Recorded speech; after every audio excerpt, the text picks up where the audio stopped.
populernya Sherly, Gubernur Maluku Utara, Deddy Mulyadi dengan berbagai teknik juga dari situ. Apakah meniru Pak Jokowi? Saya kira tidak juga. Negara konten, Republik Influencer, apa maksudnya?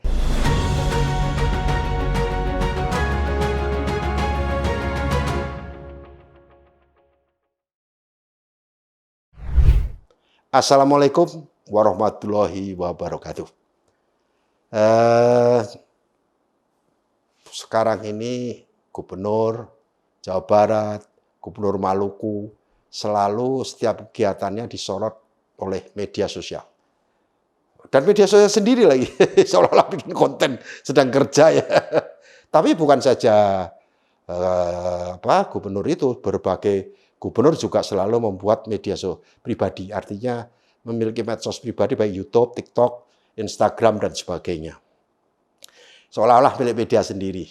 Saya jadi teringat ada seorang ahli komunikasi, seorang profesor komunikasi, namanya Profesor Effendi Ghazali.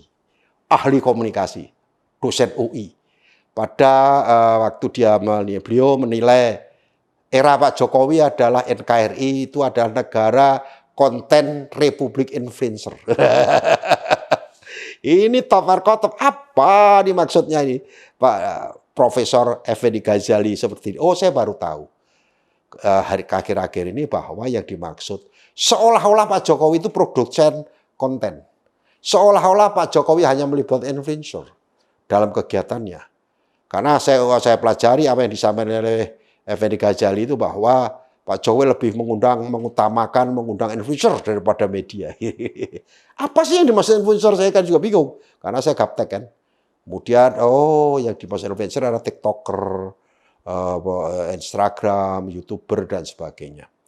Kemudian saya pikir-pikir populernya Sherly, Gubernur Maluku Utara, Deddy Mulyadi dengan berbagai teknik juga dari situ.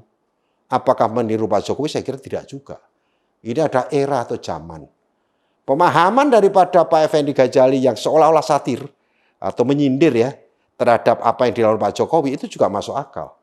Karena walaupun beliau ahli komunikator, beliau ahli komunikasi, tetapi pada waktu beliau mahasiswa kan belum ada media sosial, sehingga tidak masuk dalam pelajaran. Ini hal baru.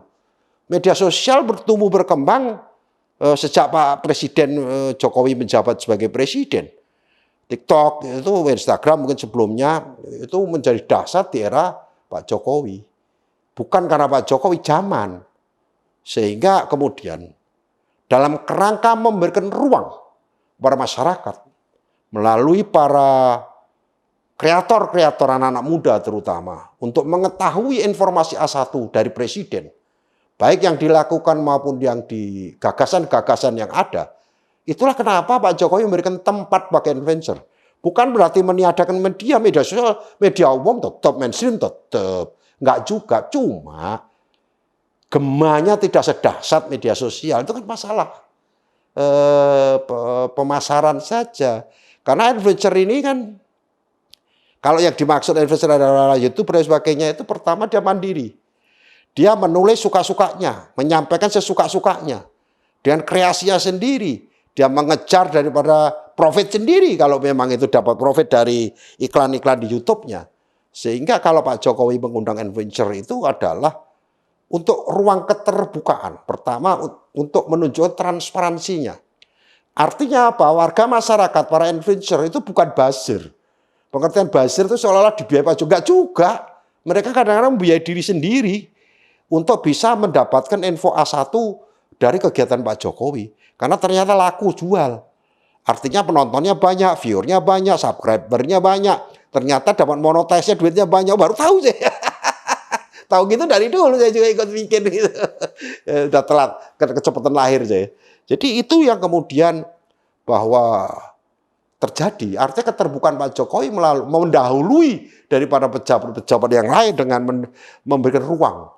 Bukan memanfaatkan, tetapi memberikan ruang kepada kreator-kreator media sosial untuk dilibatkan dalam mendapatkan informasi A1, baik ke IKN, baik peresmian, tol, supaya Mereka tidak mendapatkan press release, tidak mendapatkan surat keterangan media press release daripada pemerintah atau presiden. Silahkan lihat sendiri, tanyalah apa yang kau tanyakan, kira-kira begitu. Nah, itu Pak Effendi Ghazali, mohon maaf, Anda kan ahli komunikasi ya.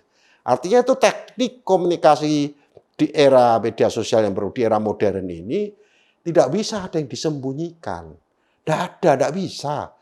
Nah itulah Pak Jokowi ambil sikap dengan memberikan ruang para apa yang disebut influencer tadi, nah, kemudian diledek oleh yang menjadi Republik Influencer, tidak apa-apa. Anak-anak muda nggak ada yang marah kan disebut Republik Influencer. Artinya pelaku-pelaku, kreator-kreator media sosial yang pernah menyiarkan apa yang dilakukan oleh Presiden Jokowi, santai-santai saja. Kemudian misalnya peresmian jalan tol, ya jangan sampai ngomongnya 100 kilo ternyata cuma 10 kilo lah. Kreatornya disuruh lihat 100 kilo bukan, silahkan nilai sendiri kira-kira begitu. IKN itu berdiri atau tidak? Abal-abal atau bukan? Nah, itu mereka diundang. Jalannya sudah ada belum? Mereka menikmati jalannya, mereka melihat bangunannya dan seterusnya dan sebagainya. Itu mungkin maksud daripada Pak Jokowi agar bukan mengutamakan influencer Pak Ghazali, tetapi adalah memberikan ruang anak-anak muda untuk melihat dan mendapat informasi langsung, sehingga banyak hal boleh ditanyakan kepada Presiden. Ini tidak lewat mana, lewat sana, lewat sini, langsung aja. Ya, itu menurut saya yang terjadi. Dan itu juga demikian juga dengan Deddy Mulyadi. Deddy Mulyadi memang punya media sosial sendiri, di mana dia selalu me-YouTube-kan daripada berbagai kegiatannya, tetapi juga diikuti oleh para influencer, diikuti oleh para kreator-kreator YouTube, kreator-kreator TikTok. Ya paling menyolok adalah pada saat terjadi mengawal pembersihan sungai-sungai, penataan sungai-sungai dengan anggaran yang murah meriah, dengan komando yang seolah-olah Wamenso Deddy Mulyadi mampu menggerakkan institusinya, mampu menggerakkan, mengkoordinasikan pengadaan alat-alat beratnya sedemikian rupa dalam hitungan hari sudah bisa menata sungai sehingga sungai dapat berfungsi menjadi sungai. Ada yang tersumbat, ada yang dipakai untuk rumah, itu disorot oleh berbagai media sosial secara mandiri. Wartawan-wartawan mandiri lah, mungkin itu yang disebut influencer mungkin lah ya. Tapi faktanya itu yang terjadi. Negara konten, Republik Influencer ala Ghazali, Effendi Ghazali. Apa maksudnya? Itu tadi maksudnya. Mungkin. Walau alam bisawab. Assalamualaikum warahmatullahi wabarakatuh.